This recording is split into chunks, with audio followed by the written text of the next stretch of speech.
Hello, welcome to KV glow. Myself Kavya Singh. आज की class में हम 3 दिसंबर 2022 का करंट अफेयर डिस्कस करेंगे। और आज की क्लास के जो इनसाइड टॉपिक हैं वो है अग्नि वॉरियर, राजस्व सचिव, डिजी यात्रा सुविधा, ग्लोबल प्राइम इंडेक्स, एनीमिया मुक्त लाख अभियान, सिपकॉट प्रौद्योगिक पार्क का उद्घाटन, 4 सैनिकों द्वारा नंदा देवी पर चढ़ाई, ये कहाँ किस देश के सैनिकों द्वारा की गई ये डिस्कस करेंगे। प्रसून जोशी ब्रांड एम्बेसडर किसके नियुक्त किए गए हैं। ICG advanced light helicopter MK3, अंतर्राष्ट्रीय समुद्री संगठन IMO की रणनीतिक योजना, चंद्रमा अंतरिक्ष यान को चलाने के लिए भाप का सफलतापूर्वक उपयोग। इन सारे टॉपिक से रिलेटेड क्वेश्चंस कवर किए गए एग्जाम से रिलेटेड, जो कि मोस्ट इंपॉर्टेंट है एग्जाम के लिए, इसलिए ध्यान से पूरी क्लास देखिएगा बिना स्किप किए हुए। और क्लास को लाइक शेयर करना भी बिल्कुल मत भूलिएगा, ज़्यादा से ज़्यादा शेयर कर दीजिएगा।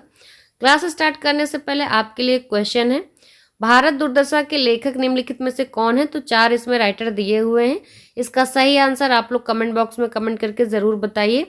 क्लास के एंड में इस क्वेश्चन को हम लोग डिटेल में डिस्कस करेंगे, इसलिए इसका आंसर आप लोग ज़रूर दीजिएगा।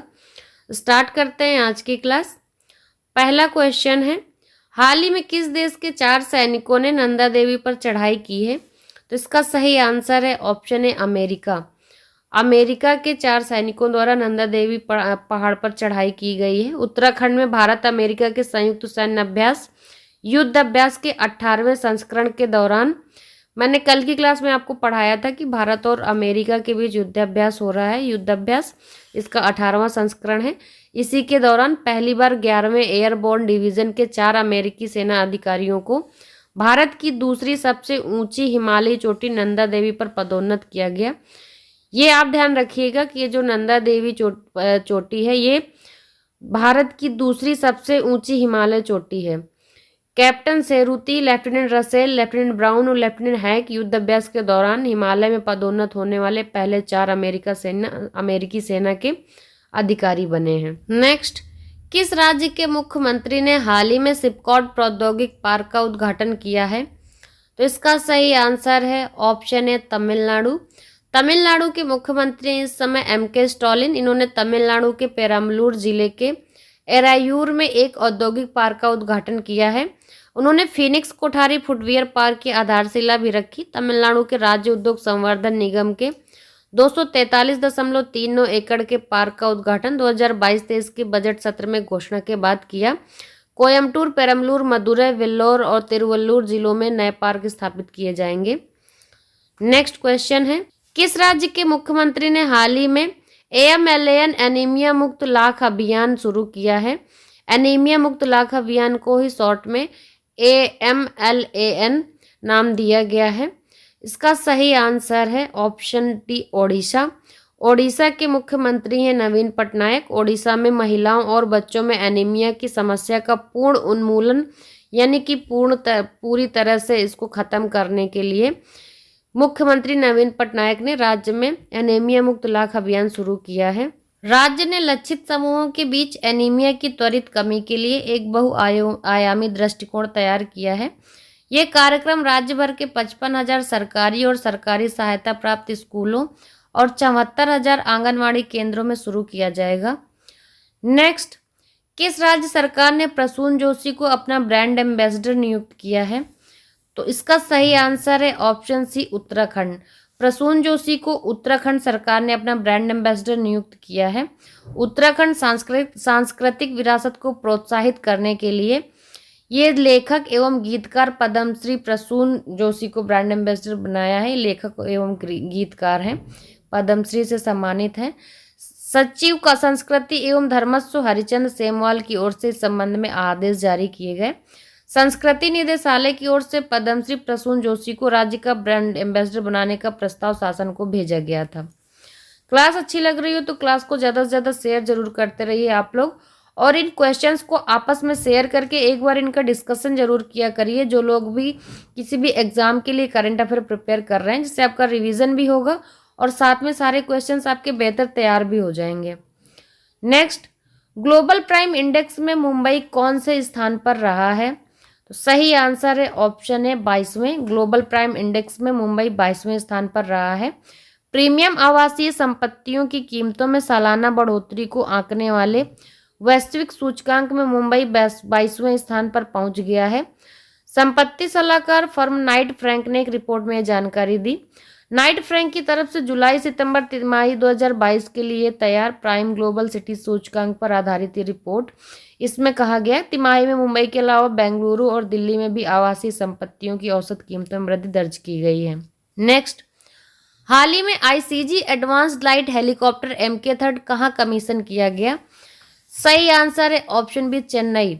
भारत की समुद्री सीमा की निगरानी को मजबूत करने के लिए इंडियन कोस्टल गार्ड को नया हथियार मिला है। Advanced light helicopter MK-3 coastal guard में शामिल हुआ है। हेलीकॉप्टर के एक स्क्वाड्रन को चेन्नई में समारोह के दौरान कोस्टल गार्ड में कमीशन किया गया। इस हेलीकॉप्टर का इस्तेमाल समुद्री सीमा की निगरानी के लिए होगा। नेक्स्ट क्वेश्चन है, किसने हाल ही में राजस्व सचिव के रूप में कार्यभार संभाला है? सही आंसर है ऑप्शन सी, संजय मल्होत्रा। राजस्व सचिव के रूप में संजय मल्होत्रा नियुक्त किए गए हैं। ये वरिष्ठ IAS अधिकारी हैं। इनको वित्त मंत्रालय के राजस्व विभाग में सचिव पद का कार्यभार मिला है। इन्होंने तरुण बजाज का स्थान लिया है, जो 30 नवंबर को सेवानिवृत्ति हो गए हैं। संजय मल्होत्रा इससे पहले वित्तीय सेवा विभाग में सचिव के पद पर तैनात थे। नेक्स्ट है, परिवहन के किस साधन के लिए डिजी यात्रा सुविधा का उद्घाटन किया गया है? तो इसका सही आंसर है ऑप्शन बी, हवाई यात्रा। हवाई यात्रा के लिए डिजी यात्रा सुविधा का उद्घाटन किया गया है। नागरिक उड्डयन मंत्री हैं ज्योतिरादित्य सिंधिया। इन्होंने 1 दिसंबर 2022 को इंदिरा गांधी अंतर्राष्ट्रीय हवाई अड्डा, जो कि दिल्ली में है, वहां पर डिजी यात्रा सुविधा का उद्घाटन किया। यह सुविधा बेंगलुरु, वाराणसी और दिल्ली समेत देश के 3 हवाई अड्डों पर शुरू की गई है। डिजी यात्रा हवाई अड्डों की विभिन्न चौकियों पर चेहरे की पहचान तकनीक के आधार पर हवाई यात्रियों के संपर्क रहित प्रसंस्करण की सुविधा प्रदान करती है।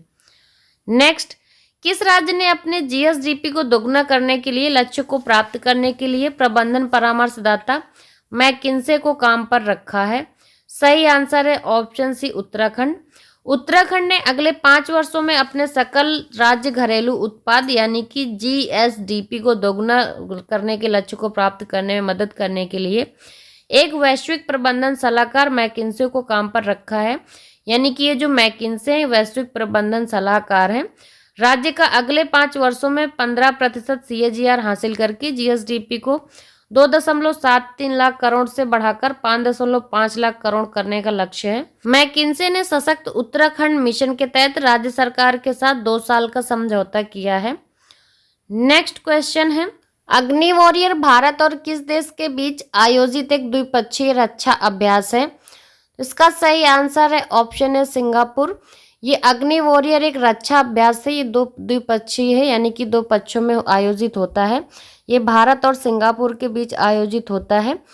ये अग्नि वॉरियर अभ्यास का 12वां संस्करण है। सिंगापुर और भारतीय सेना के बीच देवलाली यानी कि महाराष्ट्र में संपन्न हुआ है। अग्नि वॉरियर अभ्यास संयुक्त गोलाबारी योजना, निष्पादन, नई पीढ़ी के आर्टिलरी उपकरण का उपयोग शामिल है। इस अभ्यास के अंतिम चरण में स्वदेशी रूप से निर्मित आर्टिलरी गन और हॉवित्जर तोपों ने भी भाग लिया। नेक्स्ट, भारत ने अंतर्राष्ट्रीय समुद्री संगठन यानी कि IMO की रणनीतिक योजना में डिजिटलीकरण को शामिल करने के किस देश के प्रस्ताव का समर्थन किया है? सही आंसर है ऑप्शन डी, संयुक्त अरब अमीरात। भारत ने अंतर्राष्ट्रीय समुद्री संगठन की अगली रणनीतिक योजना में डिजिटलीकरण के तत्व को शामिल करने के UAE के प्रस्ताव का समर्थन किया। UAE ने समुद्री उद्योग में आने वाली नियामक बाधाओं को हल करने में मदद करने के लिए डिजिटलीकरण पहल के एक हिस्से के रूप में एक समुद्री एकल खिड़की प्रणाली को अपनाने का भी प्रस्ताव दिया। ये बंदरगाह, नौवहन और जलमार्ग मंत्रालय द्वारा घोषित किया गया था।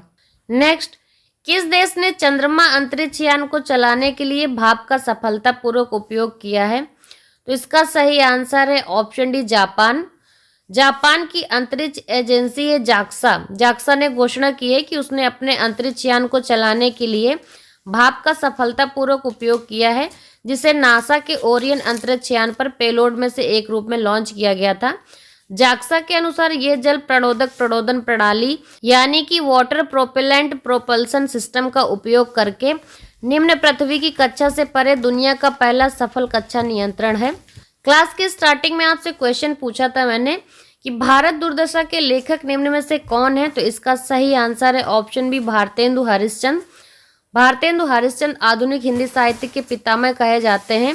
वो हिंदी में आधुनिकता के पहले रचनाकार भी थे। इनका मूल नाम हरिश्चंद्र था। भारतेंदु उनकी उपाधि थी, तो पूरा नाम इनका भारतेंदु हरिश्चंद्र हो गया। और भारत दुर्दशा के लेखक यही हैं। कल की क्लास में आपसे जो क्वेश्चन पूछा गया था वो था कौन सा राज्य अंतर्राष्ट्रीय लुसोफोन महोत्सव का मेजबान है, तो इसका सही आंसर है ऑप्शन है गोवा। और इस क्वेश्चन का जिन लोगों ने एकदम सही आंसर दिया है उनके नाम है मोहित कुमार, इंदु त्यागी, प्रीति दिवाकर और उपनंदन राउत। इन लोगों ने इस क्वेश्चन का एकदम सही आंसर दिया है। अंतर्राष्ट्रीय लुसोफोन महोत्सव का मेजबान गोवा है। आज का क्वेश्चन है आपके लिए, अमेरिका में the emissary of peace award से किसे सम्मानित किया गया है। इसका सही आंसर आप लोग कमेंट बॉक्स में कमेंट करके ज़रूर बताइए। और क्लास से रिलेटेड अगर कोई सजेशंस होते हैं आपके हमारे लिए तो प्लीज़ वो भी ज़रूर बताया करिए। और क्लास को लाइक शेयर करना बिल्कुल भी मत भूलिएगा। चैनल को सब्सक्राइब करके बेल आइकन ज़रूर दबा दीजिएगा। And thanks for watching.